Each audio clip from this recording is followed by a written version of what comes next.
Imagine this. You have a revenge plan, an elite secret society, and a hockey captain who everyone thinks is the nice one. You decide he's your way in.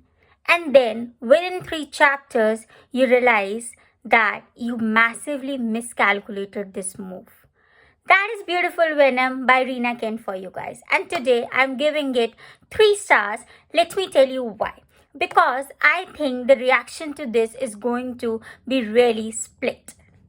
Before I get into, so if you're new here, hi, my name is Ria and I review mostly romance, dark romance on this channel along with movies, book adaptations that turned into movies and so on.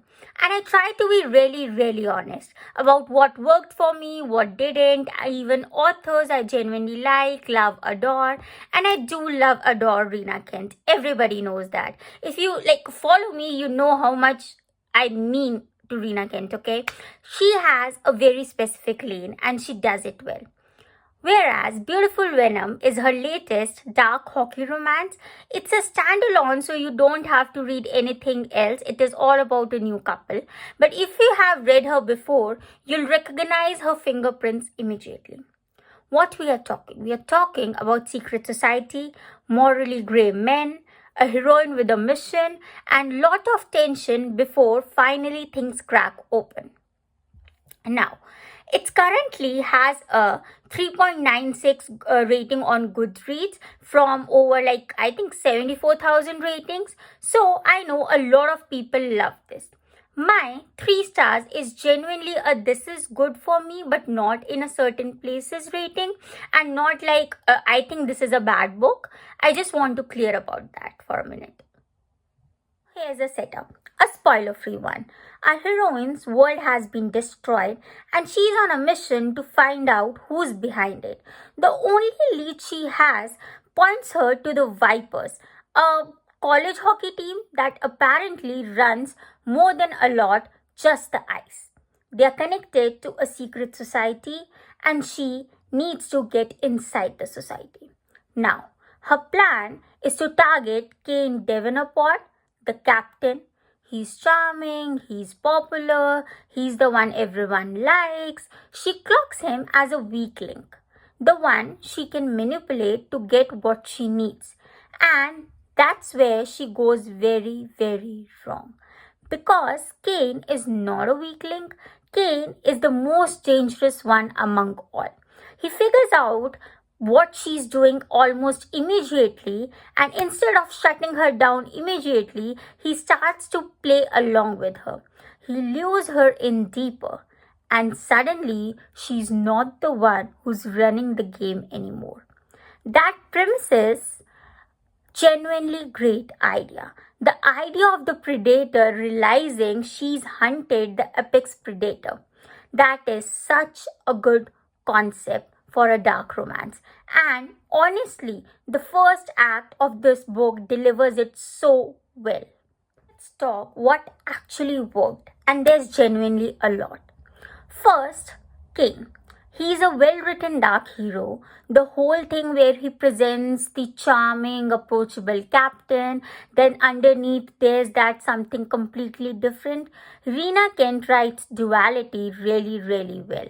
The moment his mask slips for the first time is properly a good scene. You feel the shift in him. Second, the tension. The cat and mouse energy in the first half is so addictive. Both characters know that something is off. Both of them are playing a game and neither of them is the first to admit what the game is. The kind of layered tension is hard to write and she pulls it off so good. Third, the world building around the Vipers and the secret society is interesting. It's not overly detailed to the point where it slows everything down, to be honest. But there's enough. There's that, you buy into the stakes. Elite college athletes with a whole shadow structure underneath. It's a kind of a setup that could go very wrong at the same time. But here, it perfectly suits the story, the characters, and everything in between. And I'll say this, Rina Kent writes dark romance in a way that doesn't feel gracious for its own sake. The darkness serves the story, and the power dynamics between the leads are intentional, not accidental. If you are a dark reader, if you're a dark romance reader, let's say, you're going to appreciate that she knows what she's doing. And Rina Kent is known for her dark romances. If you are not new to me and you have seen my vlogs, you know how much I adore Rina and how much I love her dark romances. I have always praised that Rina is the one who writes dark romances so well, that she knows what she's doing. She doesn't make it over, she doesn't make it under, she just makes it like a perfect cup of tea. Comes the part, here's what I have to be honest with you guys about why I landed 3 stars instead of 4. For me, the pacing in the middle act, that is my biggest issue. Around 40 to 60% mark, and I am deliberately vague to avoid the spoilers at this point. The story loses its momentum somewhere in between. The plot starts looping. Things that I feel should have been moving forward, like, are going in circles.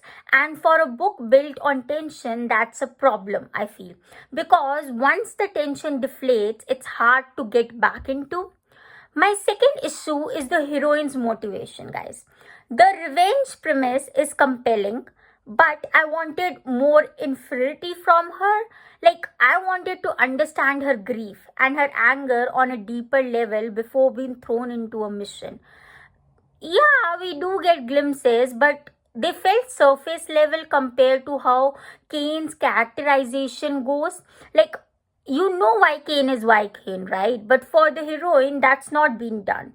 It's an imbalance that bothers me. That if you have given characterization for Kane, you should have given characterization for a heroine also. And the third thing, and this is a like very personal opinion for me, is that some of the darker elements felt unjustified. Not in the sense that they should have not been there, but in the sense that I needed more emotional groundwork on them before they were laid there. In Rina Kent's other series, whether we talk about the Empire series, whether we talk about Monster series, or whether we talk about the this Desire series, or all of her standalones or Elite series, you know that sometimes there is more with the characters. Like, there is a build up before the stuff gets really intense. Here it moves way too fast, and if you are not already on the board with the vibe, you might feel you are like missing a step. Honestly, for me, none of these were deal breakers. They are just the reason I am at 3 instead of 4. Now, here comes the question, who is this book for? Honestly, quite a lot of people. First, if you're already a Rina Kent fan like me, you're gonna read it and you're gonna enjoy it more than I did, because you already accustomed to her pacing and to her style. This fits well in her catalog. If you love hockey romance and you want something with more edge than an average sports romance, definitely a read. This is not a specific soft sport romance, let's put out there. There's real darkness here. So if you're someone who just likes sports romance and doesn't want to, do the dark stuff, then this one is not for you. But if you're ready for it, this one is for you. If you are new to dark romance and want to try it, I did actually say that there are better entry points, not because this is badly written, but because some of the intensity lands harder than you think. And when you have read more in the same genre, you understand the conventions. So if you are a first time reader for dark romance, I would not suggest you should try this one. You should probably try some other author before diving into Rina Kent, because Rina Kent really writes really dark romance, okay? And I am not sure if you are sensitive to those, or if you would be okay with those themes, because most people are not. And but if you need tightly plotted books where every section earned its place, you might have the same experience I did. The bones are great. The execution is not consistent all the way through, though. But again, it is what it is. Maybe just because it is a standalone and she doesn't want to tell about the backstory, or she doesn't want it to be connected to some other characters or something like that. Maybe that's why I felt that way. But again, for the first time, you could go, but at the same time, if you're not into dark romance, you should not. As for the final verdict, Beautiful Venom by Rina Kent, 3 stars from me. Great concept, strong male lead, genuinely good tension in the first half. Lets you down by the pacing issue in the middle and an emotional imbalance between the two leads. But would I read the next book in the world of, if there is a one? Probably yes. And I am on it. I'm halfway through it. Because the setup for the wider series feels interesting to me, and I want to see where she wants to take the Vipers as a whole, because I have read all her other series, the monsters and stuff. But I'm really curious about you guys. Have you read this one? What did you rate it?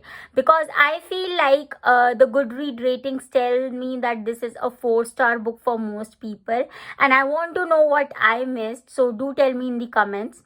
If you're new here and you want more dark romance honest reviews, please subscribe. I post every a week or two, and I would love to have you here and just chit chat about the books, because I love books. Like this video if it helped you decide whether you want to pick this or not, and I'll see you in the next one.